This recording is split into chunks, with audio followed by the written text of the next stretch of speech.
Coach Weir. Coach Weir was an assistant at South Grand Prairie for the last 4 years. Coach, is that correct?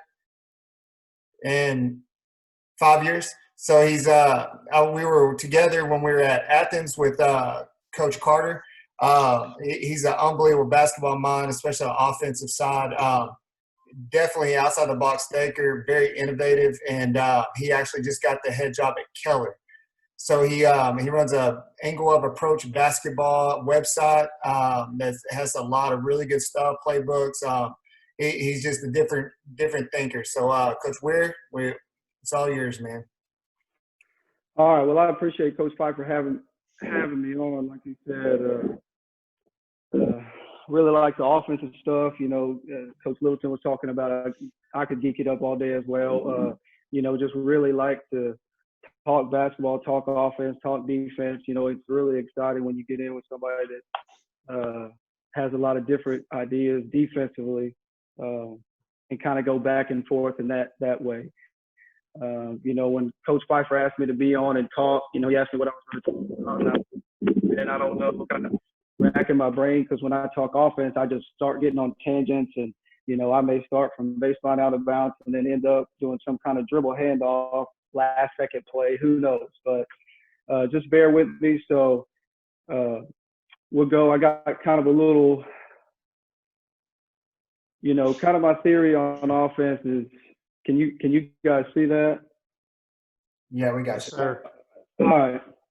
So kind of my theory, that the way that we've done offense there at South, and like Kyle said, it's first of all, I think when you talk offense or you talk any strategy, you got to know that we had great players at South, and so it wasn't by any means me just taking credit for it. These are just some theories, some philosophies that I think are really, really tough to guard. And when you have athletes and kids that can, very skilled kids, it makes it really fun for the kids. They're able to grow their confidence, and they have some freedom.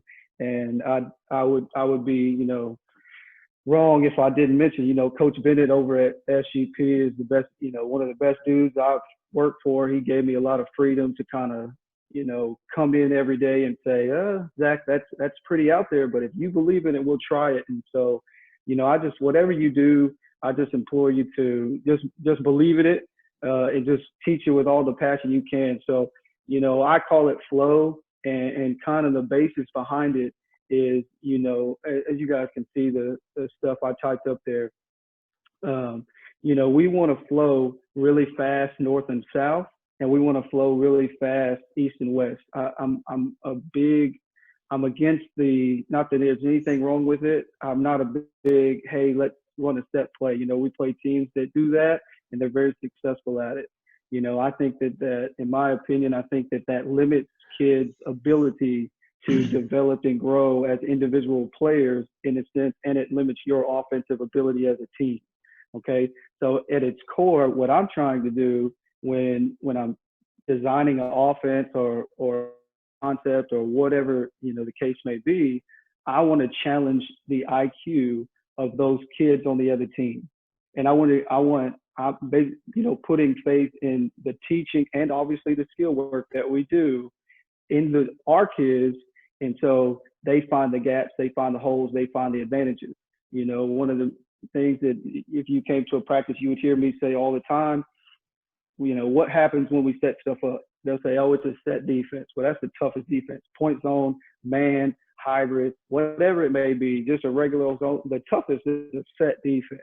And so that's where the primary theory of it comes in. I caught the end of Coach Littleton. He talked about offense, very similar. Now, obviously, you got to have really skilled kids. We do drills where we want to get the ball across half court in 3 to 4 seconds. We call our point guard, stole it from the Providence, Ed Cooley, he called him the road runner, which I think is great. I think, see, I have terminology on there. Terminology is huge as far as, the implementing this type of philosophy on offense. And so we want to get the ball across half court, 3 to 4 seconds, love it to be a pitch ahead, love it to be a pass. But, sometimes you have a kid like, I don't know if you guys are familiar with Bryce Cook. unbelievable point guard. So we would be, in the wrong if we ever tried to get, a guy like that to not utilize all of his skill set as far as, creating off the bounce, crossing over the midline, things like that. We want to get our best shot in 7 seconds. Through this pandemic, I've watched a lot of guys and they put clips, hey, polls on Twitter, social media. Is this a good shot? Is it not? My opinion, if you're a wide open dude and you're a very good 3-point shooter, if you're in transition, you make it. I tell our kids, you make your play, whether it's shoot it, pass it, dribble it. And that brings me to the roles and the abilities for this offense. I think that, this style, it really helps them understand their roles. It helps them thrive in their roles because they know what they're going to do because it's their thinking. Like I, as a coach, am not thinking for them. If, Johnny is a shooter, man, Johnny, when your feet are set and you're in a great spot, talk a lot about spots. And we do a lot of that through film work. We're blessed to have crossover and the huddle assist and stuff. So we'll break down Johnny's game. Johnny, from the offensive right corner, what's your play in film? He's like, oh, coach, I'm a 45% 3-point shooter. Okay, Johnny, when you catch that ball, there you go. 0.5 seconds is what the, like the Spurs use. I know some people with the, I don't know if you're familiar with B-ball immersion, they use the 0-second training type stuff. And we adopt that same thing, and then if we get over to the offensive left for Johnny, Johnny, maybe he's a lefty. He doesn't drive to his right very well and he's deep in that left corner. Okay, coach, I'm probably just going to reverse it and, keep the offense flowing. So that helps us tremendously. With the terminology, we have things such as, and I'm sure you all do the same thing, but we really hammer it home. I think that a lot of that came from my math background. I'm a decent teacher in the classroom, so I do a lot of processes with it because that's essentially what basketball is. And so we'll use things such as, okay, every time you rub, if I'm looking at my player on the wing, and I'll show you some of this stuff on here. Rub is a dribble handoff. That's not what we do. That's not what we call it at South. I'm just giving you an example. And that's not what we'll call it at Keller. But anyways, it's beside the point. So, every time, me and my 2 guard, every time we rub, I yell out rub. Okay, it's a handoff and a handoff means ball screen, right? That's just one of the principles that we've used. Well, so now you're getting a random ball screen, and a lot of people may not teach their guards how to handle a pick and roll. A lot of them may switch. You may play a timber view and they're switching everything and it's tough no matter what. Then you just gotta have some really good players. Coach, I'm getting a lot of, I don't know if you guys can hear me. Can you, Coach Pfeiffer, can you mute the okay. We work a lot of, so the way we build it is, Coach Pfeiffer, can you hear that? Is there any way you can mute the room? I don't know if is that on my side?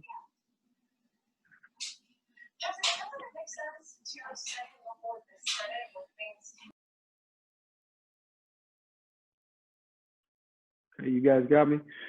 Okay, so the way that we build it and go about it, let me find so we have this, put this over to the side.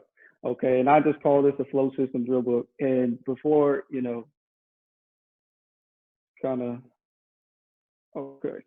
So, it's just what I happen to call it. I like an overall umbrella for reference for the kids. And so it's all broken down in different phases. I'm a big dude in stages and progressions and phases, which I'm sure I'm not the only one. When we go through we have some stuff that we go through. There's tons of drills. Afterwards, I'll share you guys my cell phone number, my email address. If you guys want me to share any of this with you, I will. Coach Pfeiffer reference. I have a website that I run, and it's just a platform for me to share I just like talking basketball with anybody that wants to talk basketball. I mean, I reach out to random people just to talk basketball, from all over the world and share stuff with them. So, let me know if you want it. One of the bigger drills that we use is we call it dribble weapons. There's tons of progressions. I didn't put all the progressions in here, but you can kind of see how it flows. You got two baskets going, and in this particular one that I drew up, this has a lot. This has passing. This has obviously moves that you're going to make, different finishes. So you can see we'll have three lines. Now I stole this from Josh Pastor, the coach over at Georgia Tech, long time ago, and I've kind of souped it up and kind of just made my own way of it as we've gone. So the way that we first teach it is simply half court. You can see over here on the right, ball. You'll have a ball in each line, 1, 2, 3, and they will stay on this side. So the red and the purple. We can't. Yes. See, we can see your PowerPoint. We can't see your dribble weapon screen though. Oh, okay. It stopped sharing for some reason. Can you see that? I don't know why it's not sharing. Can you see? What do you see right now? Your PowerPoint. Every time I go over here, oh, okay. I know why. Okay. You got it now? Yeah, There you go. Oh, okay. I got you. I clicked the wrong share. My bad, guys. My bad. All right. So let me start over. So we got the dribble weapons, and like I said, I got this from Pastor. And kind of the way that it's progressed over the years is when we first teach it, if you look over here on the right, red and purple will stay on this end. Okay. And like I said, I'll send any of this stuff to you guys if you want. You just shoot me a text or email or whatever. And then green and black will stay on this end. Okay. And so we may start it when I first started teaching at the sub-varsity level, I give them the moves. When I was a younger coach, not that I'm like old by any means, but I was like, okay, when you're in this spot, you are doing a in and out, you're doing a crossover, you're doing between the legs. Yeah, I would basically script the moves. And for younger kids, I really like that because they don't have the skill set. Now, when you get to a different team and you kind of adapt it to your kids' skills, we will come over here and we will go full court. So purple will go score on this basket. They will dribble out. We'll have them stop. I love the stride stop. I know jump stop is great. I'm just not a big fan of the old school just jump stop. I want a stride stop. I just think you have a lot more options. And so there's a place for jump stop too. So, that's another, so and then purple will come out, he'll stop, he'll pass. And so you'll see black will go to the other end. So it's a great conditioning drill. We added a scoring element to it. So we would have, when we did two halves, like we would go JV and varsity together, we would have JV on one end, varsity on one end. And, we would do things to what you get is you get the kids not going at game pace because we want to play really, really fast. So, the first time I'm going to gauge it, every layup is 2, every jumper is 2, every missed layup, I take 2 off. Every turnover, I take 2 off. If a kid's just going through the motions, I take 2 off. They're competing against themselves. So varsity would have to, let's say, score 75 points in a certain amount of time. And you can get a ton of reps in 4, we usually go about 4 minutes. And then they would also have to beat the JV. So you're not essentially just writing down turnovers. I'm taking it off so that they get to. So when we have a live ball turnover, it helps the other team score because I'm a big believer in a lot of times your defense is not the problem, it's bad offense. Okay. So then it comes to the decision-making part. And this is kind of the part that's really helped us, I believe, over the last few years, is you have this defender, when you first start out, I just have him stand stationary and he just plucks. Like he would just try to pick the ball out, right? So you got a lot of footwork, you got a lot of shoulders, attacking, shoulders to hips, things like that. This is one of our main drills. We would do this almost probably every other day just to work off the bounce. Then we progress when the kids are older and they really know it. You say, hey, dribble weapons, they get out there. This defender, he's going to make him choose. So like the last minute and a half or 2 minutes when you're really tired and your brain is really shot, these kids choose. So as the offensive player comes up, X1 here, which would be the defender, he's going to either step right, step left, or step back. And you'll see kids, because one of the biggest things is you hear coaches yelling, "Coach, kids, get your eyes up, get your eyes up." Whatever the term may be, pick your head up, look at the defense. That has really helped us as far as being quick decision makers, because now they're handling without looking, they read the defender, and they're making moves on their time. They're making moves through their thinking. And that's where I think the real growth of basketball players offensively comes, because I'm a firm believer. A lot of kids have the skill. They don't know when to use it. They don't know how to use it. And they don't have the quote unquote feel or instinct to use it. So that's a huge drill. If you really want to get crazy with it, put six, give everybody a ball. So that one I love because it's just as chaotic as can be.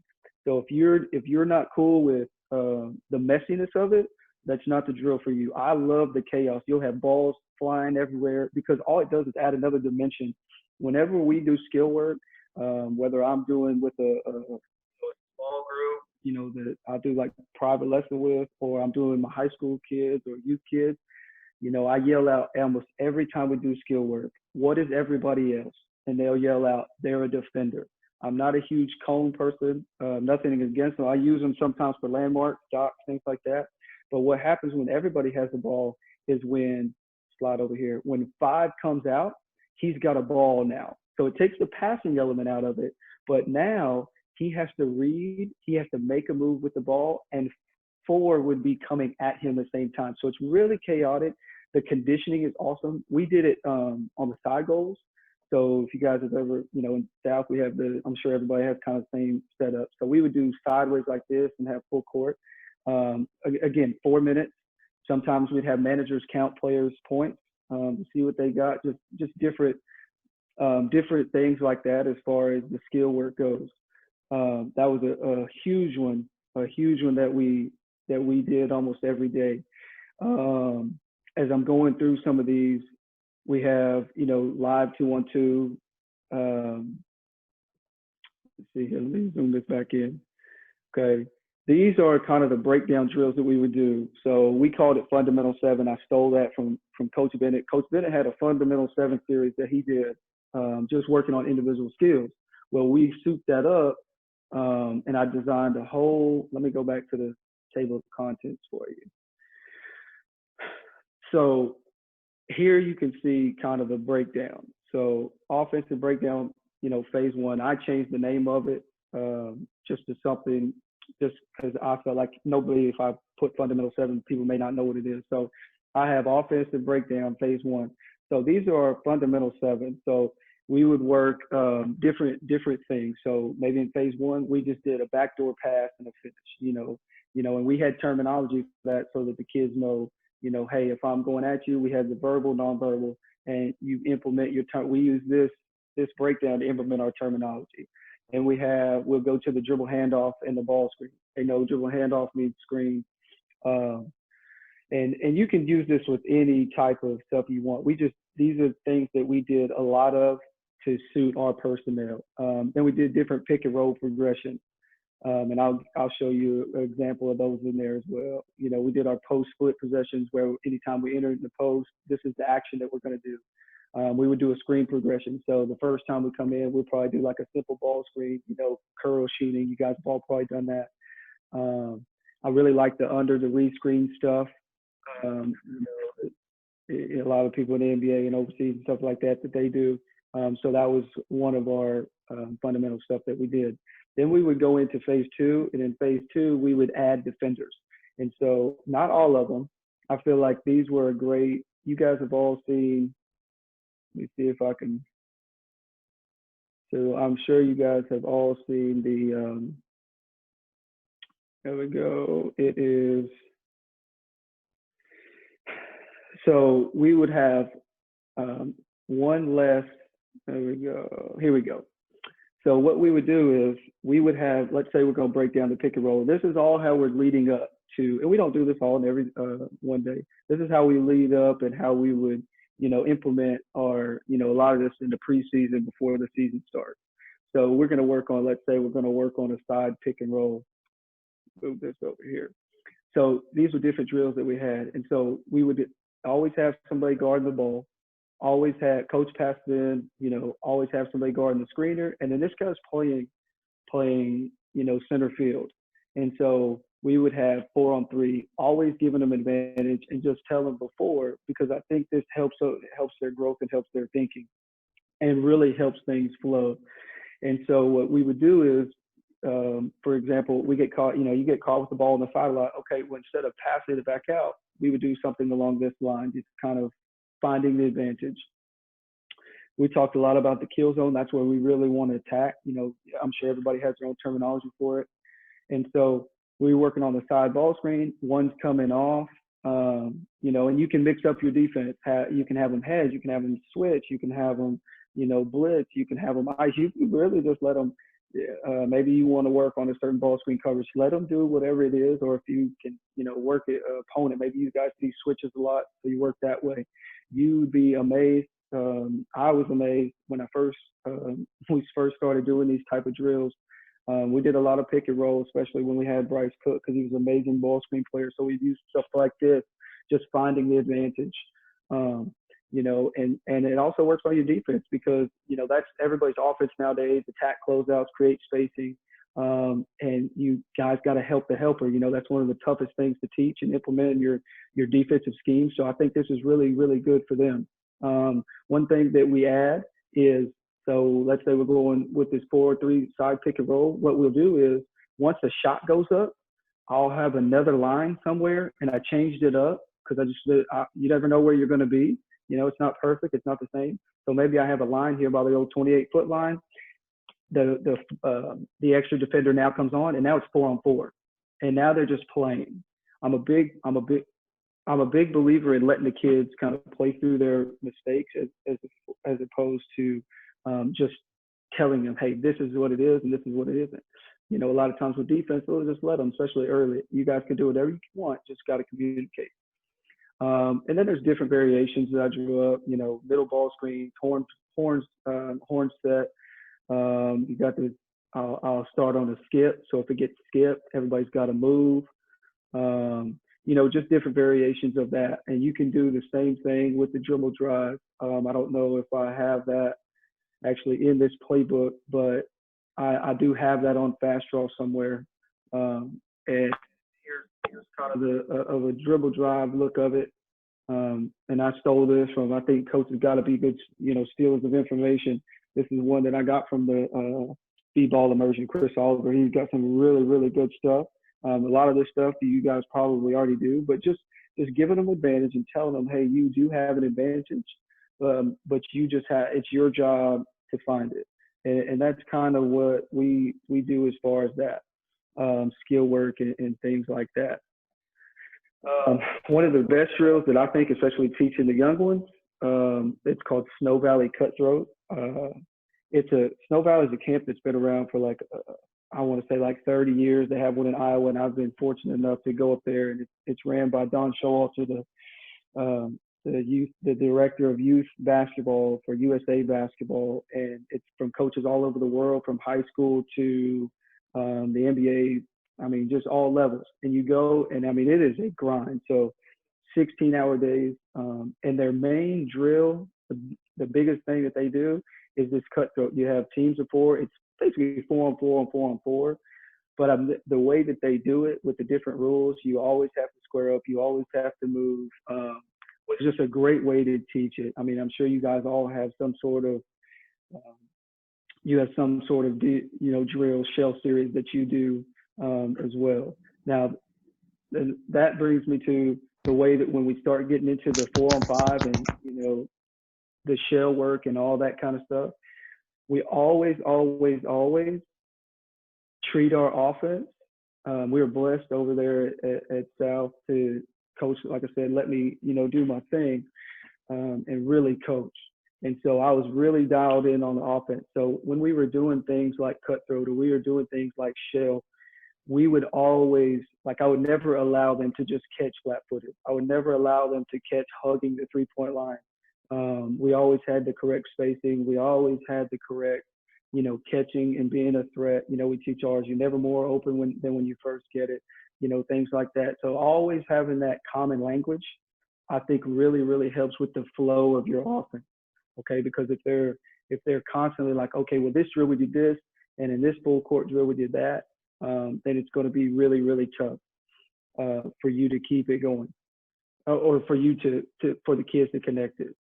Okay, now I show you this drill. This is a little chaos drill that we do. It's like you guys get the kids across here, you get offense here, coach throws it. So what we did was we kind of made it a little different.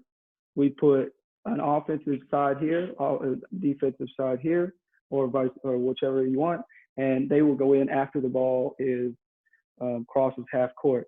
I also saw a guy do it to where he put a kid here and he let him go as soon as they had the rebound. So as soon as they got the rebound, which I thought was really great for teaching kids to get their head up and pitch the ball ahead. Nobody's faster than the ball. And so the reason I show you this is so our offense half court, and again, it's in progressions. Our offense half court or full court is the exact same. And so what I mean is when we get the ball, when we secure that defensive rebound, or we get a turnover, or however it changed possessions or changed hands, we are who we are, and we're going to do what we need to do. We're really big on teaching the spacing of it. We're really big. A lot of times you'll see kids, and it's really tough. We'll mix these dudes up. We'll put the point guard here. We may put a wing here. We may put a wing inside, just to teach them to get out wide, get their head around, and get to their spots and get to their spacing as fast as possible.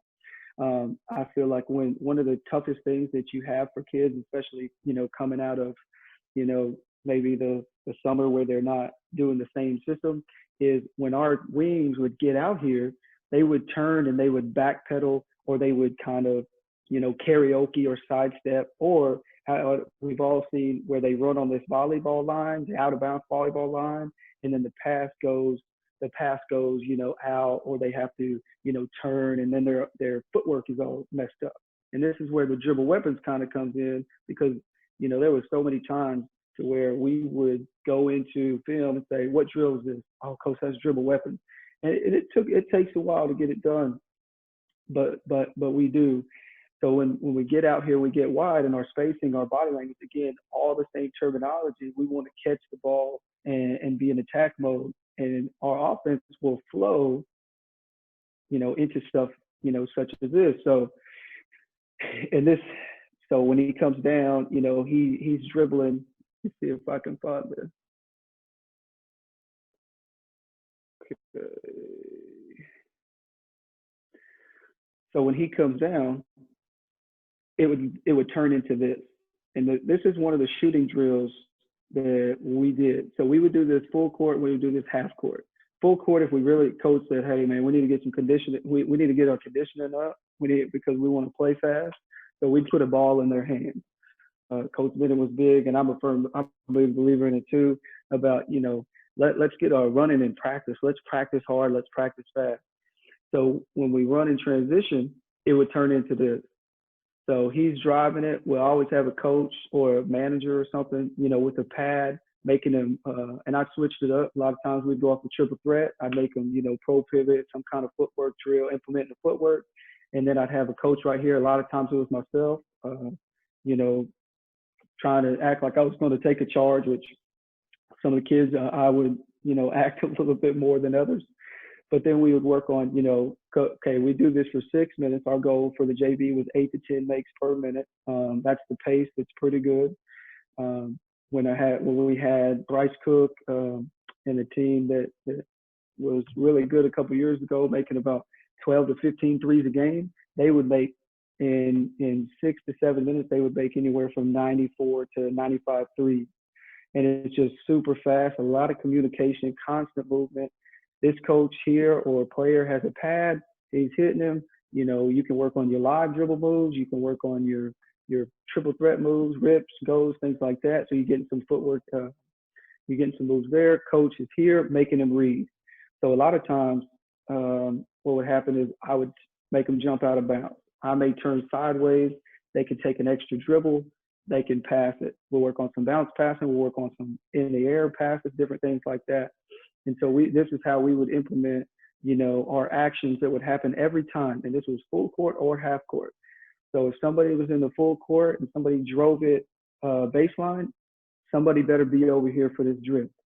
Somebody better be right here for this 45. And we would work on this passing. I love this passing, this drill for passing more than I do just regular passing, especially with the skilled kids, because it's more game-like. I'm out there, when we would do the 45, I may stand right here and make them pass over me because, that's where everybody's going to collapse. You got your slot corner. This is also a good terminology, vocab teacher. Make the kids, if I have the ball, my job is to call his name. Hey, Jake. If I'm receiving the ball, my job is to say ball. If I'm, a lot of times we'll yell, this kid right here, we'll have him slide. His job is to yell drift and then ball. Call out where they are so they know what they're doing. We'll have somebody always following. I actually have a document that's written up, and again, I'll send anything to you that you want, to where we go through a series in transition. I'm sure you've all done it. Transition cycles, you pitch it up, he gets a layup, 2, 3, 4, 5, 1. But we have one that goes along with our slow offensive stuff, to where you pitch it up ahead. Okay, I'm going to pitch it up the street. That's another term that Ed Cooley used, which is really good. The kids really, really liked it. Up the street, it's down both sideline. Across the street is the skip, which is, awesome. Got the rim runner, we got the trailer. I think he called his trailer the laser, because he was like the laser pointer guy that, kind of facilitated everything. But back to this, we would use these for the terminology aspect of it. And it was really, really good. And then we would do it. Like the test would be 5-on-0. Okay, up the street, drive baseline, hit the drift, 3. Then we'd come back down. Okay, across the street, drive baseline, hit the drift, 3 ball. And just mix it up. We would do a nail pitch kick, or, whatever it is that you do in your offense. And we would do it full court. Again, great conditioner. We put a time up there. A lot of times it was about, if we did 5 trips, it was roughly about 35 seconds, because we wanted to score 7 seconds or less, or get the best shot that we could.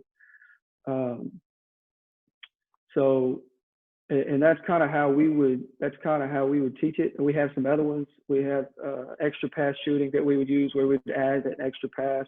We have a lot of ball screen stuff that we would do, and we just rep the different actions with some coaches down here. We did a lot of, we may do it from the side, we may do it from the middle. Tons of drills that we would use. Here's kind of a two-line shooting series that we would use just to get even more shots up. Here we got the nail pitch kick. Again, it's all the shooting series stuff that we did. Bunch of shooting drills. Here's actually the full court version of it. So you got 4 lines, dribble, you got the kick, he would go. The corners were always tough. After I pass it, I go to be a shooter, and after I shoot, I got to sprint, get my rebound. And a lot of times what I do is I'd be in there and I'd make them make moves and stuff. It was a really good conditioning drill. You just mix up your different terms that you have as far as the action that you want to see. All right. And those are a lot of the base drills that we would use. Does anybody have any questions right now while I'm trying to pull up? Let me see here. All right. Let me pull up. So the way that we would kind of flow that into stuff is, okay. Just different actions.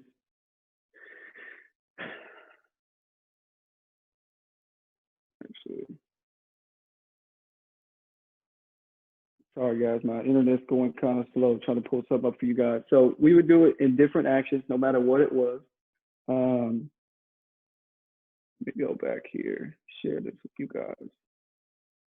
So here we have, you guys can't see this. Okay, you got that now? So here's what, and again, this is just something um, I'm kind of, I can't, I have a brain that just doesn't stop thinking about basketball, different plays. I'm sure everybody's the same way. At the beginning of this COVID pandemic, I put together like a 40-page playbook, different horn series sets and we never used a ton of them at South. That's just kind of the way my brain works. So if you guys ever need any ideas or just want somebody to send them to you, hey, let me know, because I have so many that I can't use them all, and I love to share them. A lot of times I just send them to random people, random coaches that I look up. But here's one that just a little wrinkle that we didn't do this. We did it sometimes against zone, but that you could do just to show you how we kind of flow this into any type of offense, I guess, that you would do. So when we come down, the one comes down, reverse to the 4. We really use this sideline, really use this middle as the North Carolina secondary break. It's got some really good stuff, and we've been fortunate to have players at that 4 spot that were really good at South. Got a guy hitting the rim. So here we go with so one will reverse it, and then one will go set a screen for the 2. The 4 will chase, hence the chase name of it. The 4 will chase into a ball screen. So we got a quick little action just to get, most likely one of your better scorers a look. Okay. So the way that this works for us is he's going to screen and he's going to get there. So the way that this would work, like if you did the dribble handoffs to always a ball screen. So now you have a ball screen, you can have this flip, you can have this player pretty much do whatever he wants. You also have, so it's built in to this 4 sees, let's say you're playing somebody they are denying the passing lane. This 4, you need him to be a facilitator in this set, right? So we had a kid that's going to Troy, a 6'7" kid, inside, outside, did a lot of stuff. So what he would do is he would play games with this. So he would come over here and we told him, man, you have full, as a senior, he was in this system for 4 years. Like, you have full, autonomy to do whatever you want. So he may yell rap, he backdoors, and as soon as that happens, the 1 may come back up. He may go over here and ball screen. He may fake it and drive it. Okay. Well, then once that drive happens, this 3 will get to the corner. This 2 will follow behind because that's his role. And it kind of flows that way. Now, if you're running this set,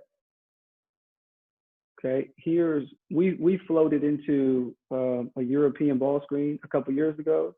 And so that's how we did that. Now, if you didn't flow it into that, it's kind of the same thing. So what would happen is, let's say which a lot of people do.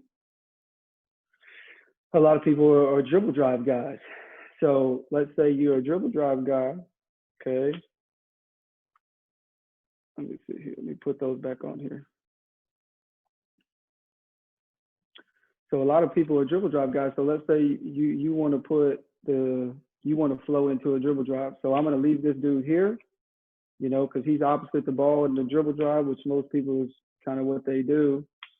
So now it makes it real simple. He's going to set that screen. He will go there. This 5 will loop, right? Going opposite. I always remember Joey Dorsey getting all those lobs. Of course, I've never been fortunate enough to have somebody do that. It's always a little drop off and baby layup. And then this dude here, the 4, would actually, just feel to this side, kind of get out of the way. But here's the follow that is really, really good.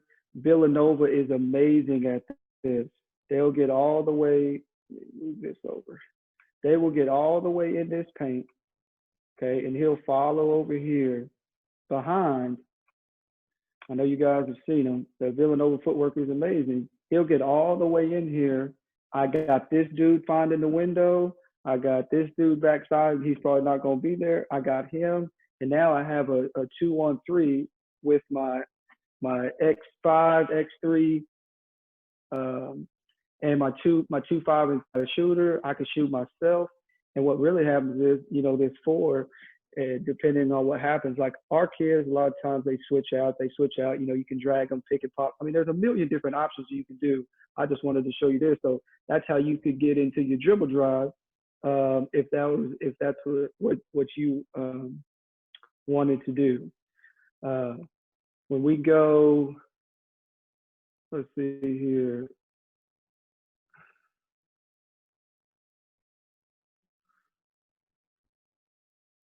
Okay, and you can pretty much do it with anything. This isn't a set that we run. It was just an idea that we had, um, for a different look, just to get your point guard running at the ball. Maybe you're playing somebody that's really denying.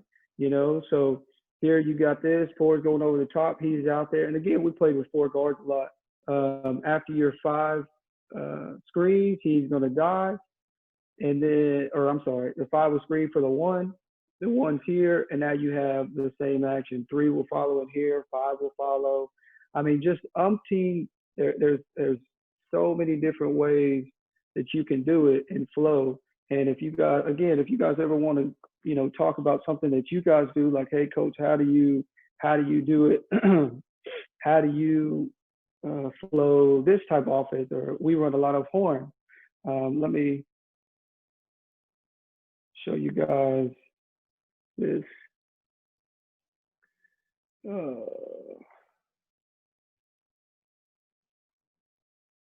Okay, here we go. So the horns. Let me show you these two playbooks real fast. Okay, so we have a horn series playbook. So again, it's just different stuff. All right, so here's a little horn set that comes into it, and here's how we get, back to the dribble drive set, the 4 out, 1 in. I mean, if you do 5 out, the same thing. You would just move your 5 to the open spot. And these are just different things that we, or that kind of came out of my brain. We didn't run this at South either. It was just, again, something that I thought would be really, really good if you had somebody that goes under ball screens. We did do this. This is a really, really good set. I know everybody probably has some form of it.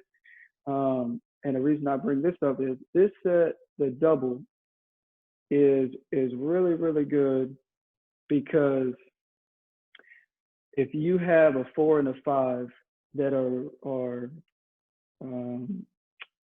really good and they can communicate. So sometimes what we did was these two guys this year were seniors. They ran this for forever. And so what they would do is, for 4 years they ran it. So what they would do is, sometimes the 5 would dive, sometimes the 4 would dive. They decided, right? And so it ended up being very quick, because they decided. Like, they weren't like, okay, thinking, oh, I'm the 5. Because one of the worst things I feel like you can do with your kids, not even just the athletic ones, is just having them sit there trying to figure out what the heck they're doing. And so that would end up being really good. I'll show you another set here in a second for that. So, we would do, I think Loyola Chicago ran something like this a long time ago. This was really good. Different horn sets that we could do, and you can see here we're flowing this. So he came off, he passed it into the rim runner is what we call them, and then they did some split action off of it. Again, it's not something that we ran this year, but it's different ideas for you guys to kind of, and there's a ton of them. Got some different elevators, but my point in showing you all this is it always ends up, Coach Pfeiffer, when we were talking about offense when all this first stuff happened, he said, man, how do you get your kids to run so much stuff? How do y'all get them to do it? It's all the same, no matter what. Our offense is our offense. And so, nope, I don't want to think that. Let me see if I can find, there's a set that I would like to show you, and it kind of sums up it kind of sums up the idea of everything is the same. Let's see if I can. I got too much stuff in here, guys. Too much stuff. So if you guys need something, let me know. Uh, okay. I think it is. Yeah. Okay. Here we go. I believe this is it. Okay. And I believe this is actually the set, Coach Pfeiffer, that you were. Yeah. So this is actually the set. We were talking one day, and obviously COVID and all this stuff, and so you have time to sit down and do all these things. So here's the double drag screen. By the way, great set in transition because everybody runs to the rim to protect the paint. And so I'm going to use that against them. Again, remember at the beginning, I told you, I'm trying to see two things. I want to force the other team, the other players to use their basketball IQ. I want to create closeouts and make them guard multiple actions because it's really, really tough. And the other thing is, I'm it's kind of the battle between coaches is the cool part of it. Who's the better teacher of their stuff? Now, a lot of times, man, you do have better players because it is about the Jimmys and the Joes, and I understand that. But you can't. These are some different ideas to scheme and to get the flow to where the flow kind of evens out the playing field. Especially if you have more athletic kids or you have less athletic kids playing more athletic kids, smaller kids playing bigger kids. So here we got the double ball screen. Let's say you got a forward player, he decides to pop. He's got all kinds of options. He can, again, this guy was a really good player for us. He shot 42% from the 3-point line as a Division I basketball player. So that in itself, obviously is a lot different. But if you guys got two kids, maybe they can post. Like a lot of times we would personnel it. So I'll put a guard in here. The guard's going to pop. He's going to pass because a lot of teams, what they do is, we'll just switch. Well, now you got X2. Like imagine this is X2 instead of 4. You got X2 guarding X5. Well, there you go. That's the different wrinkle. And it's all predicated on the kids and all those breakdown drills that I showed you in that flow playbook. Well, if he doesn't, maybe he swings it. We always had actions, and I always give them a name. If you get anything from this, always give your stuff a name to give kids reference by it. Give it something. It's always amazing. I remember my first year at South, we were getting ready for the playoffs, and they said, Zach, you got the scout team. And so I took these kids that couldn't, they were sophomores, and they couldn't remember plays. They couldn't remember our stuff, and I think everybody's kids the same thing. Well, all of a sudden, I started. I did it kind of give our varsity assistant. He was calling the defense at the time. I started calling stuff biscuits and gravy and pancakes and all this out of the world stuff. But you know what? We actually used that. It actually worked really good. So give stuff names. It really helps them with their learning and the memory of it. Just constantly using the terminology. So here's an idea. So let's say he swung it, and now you have the staggered option. Okay. So when the flow of things, these are all different random things that they can do. Is this a play that we run? Not necessarily. Now I could put this in and say, hey, I want you to run this all the way through and look for stagger. Now that's saying a lot. So the way that it's been done, we would just say double look for the stagger. And the kids are like, bam, we got it, coach. Or, we had a play called pistol, and it's very football. The way that I designed it is very footballish. So we may say double pistol. We may say horns take. We may say horns rub. And the kids know what all that stuff is, and it flows super nicely. And the cool part about it is you kind of are able with your kids that are more knowledgeable, you can go and tell them, like the kid that's going to Troy, I would go tell him, hey, I want you to look for the wrap next time on horns. I got you, coach. Now, I wouldn't tell anybody else that. I would just tell him. He would go tell the person that he's going to do it with, and then everybody else was the same. And so that, again, helped us flow. You kind of using your players, your better players to help you. Here's a post-split option. So you got the double stagger by design. The 2 decided to enter it to the 5. Well, the 2's job, when he enters it, maybe his action is he's going to go and pass. He's going to go and screen for the next player. Well, now all of a sudden you have this triple screen. This dude is gonna, ain't nobody working on guarding triple screens. I guarantee you, X3 is gonna be over here doing who knows what. If they switch, you got the 4 on the slip. You know, you got the 2 coming around, can pop. He can do different things. You also have a different. This is a bullet action. I call it bullet because it's come from the NBA term. You know, if they're overplaying it, he can cut, and all this will flow straight into whatever you want it to do. So if we do, let's say he comes off, most times you get a shot because there's a lot of crazy stuff. But all this stuff flows. You have a small starter, and I'll show you that in a second. And all this stuff will flow. Like these are just options that we give our better players. So a lot of them won't know all the options. They won't have those options because they're not your better players. You strategically teach just a few of them. Now the rest of them, like we had a kid that was with us at South for 3 years, and I told him, hey, you know what I want you to do? He really struggled to learn plays. He just couldn't remember stuff. He just couldn't do it.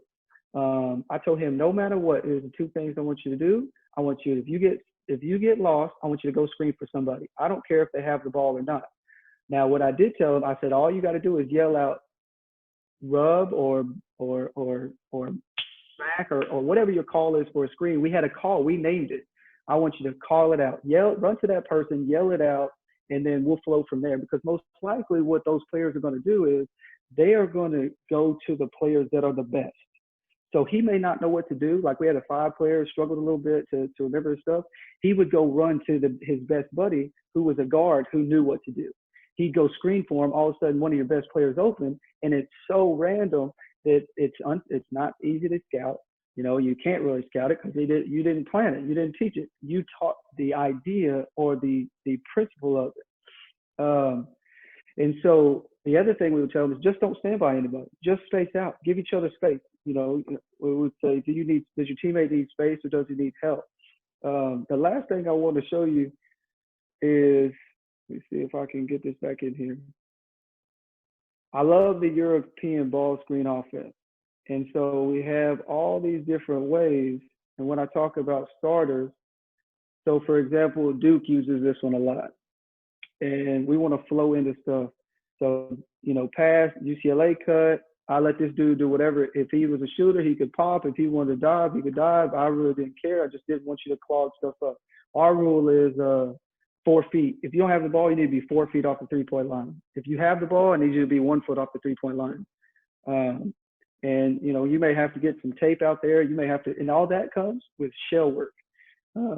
Coach Bennett was a huge defensive guy, which I do think is very important. But anytime it was in shell, where are you supposed to be standing? They would back up. And so by the time they were seniors, man, you'd probably have, hey, you're a little too far now. Let's scoot up. Let's get your range a little bit. But, you know, you got these different starters that we have. Let me open this up for you. So we got these different starters that you have. You got, you know, the UCLA screen over here on this one. We started out of a stack. And again, so let's say you wanted to run your ball screen stuff and you called it Duke because Duke, you know, Duke ran it. Okay, so you say stack Duke. Or me, I'm a big believer in just having one offense that it flows into. So I would just say, hey, stack. Now, if I wanted a different action, then I might tell them, hey, stack double, or, you know, stack pistol, or whatever it may be. But you have all these starters. And so now what happens is you give them a small starter, and then they get to their spot. And if you got a 2 and 3, you know, it's just floppy action.